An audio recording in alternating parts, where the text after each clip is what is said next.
حضرت یوسف علیہ السلام کا واقعہ۔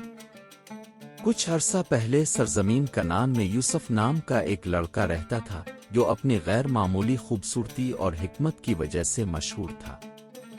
وہ حضرت یعقوب کے پسندیدہ بیٹے تھے جس نے ان کے 11 بھائیوں میں حسد پیدا کیا۔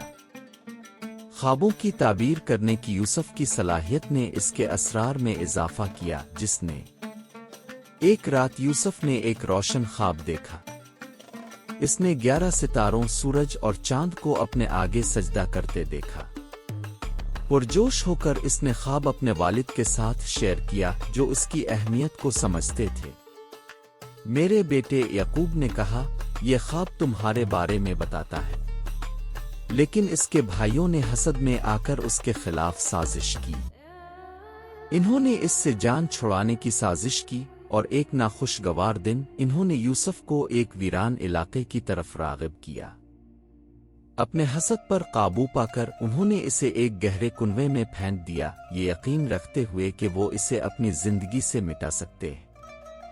دن گزرتے گئے اور بالآخر یوسف کو ایک گزرتے ہوئے قافلے سے مل گیا۔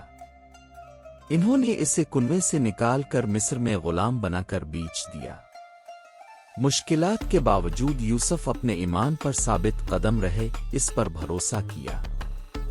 مصر میں یوسف کو العزیز نامی ایک امیر نے خریدا تھا۔